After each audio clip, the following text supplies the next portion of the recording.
Gabungan Pengusaha Kelapa Sawit Indonesia Wilayah Sumatera Selatan menggelar musyawarah cabang ketiga Kamis 11 Agustus 2016. Dalam kegiatan ini diikuti 68 perusahaan yang tergabung di Gapki Sumsel dengan total luasan 63% dari total luas perkebunan sawit di Sumsel sebanyak 1 juta hektar. Dan dalam periode ini juga kita sudah menambah anggota yang sebelumnya kita 50 perusahaan dari sekitar 250 sekarang menjadi 68 perusahaan. Memang kalau dari total jumlah perusahaan kesannya kita masih kecil. Tapi kalau kita melihat dari total luasan yang masuk dalam anggota Gapki, kita sudah 63% dari total luas kurang lebih 1 juta. Sementara itu Sumarjono Saragi, Ketua Dewan Pembina Gapki Sumsel menjelaskan untuk mencegah kebakaran hutan dan lahan yang terjadi di Sumsel dan menghapus pandangan di masyarakat bahwa seringkali perkebunan sawit menjadi penyebab kebakaran lahan.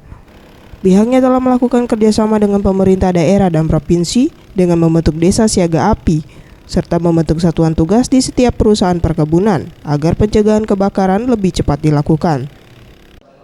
Tugas pertama menghentikan persepsi itu dan meluruskan persepsi itu. Yang kedua, melakukan inisiatif-inisiatif untuk mencegah, bekerja sama dengan pemerintah, melakukan desa siaga api, membentuk desa siaga api, membentuk satuan tugas di perusahaan untuk mengantisipasi kebakaran. Musibah tidak bisa kita hindari, tapi kita bisa antisipasi dengan segala macam persiapan. Hal senada disampaikan Fahru Rozi, Kepala Dinas Perkebunan Sumsel.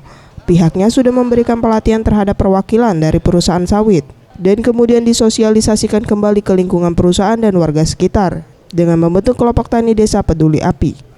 Pelatihnya itu kita dari perusahaan-perusahaan kita latih. Nah, kita harapkan nanti pelatih ini juga melakukan kegiatan yang serupa di internal perusahaan itu sendiri, terus dengan masyarakat desa di sekitarnya dengan membentuk kelompok tani desa peduli api.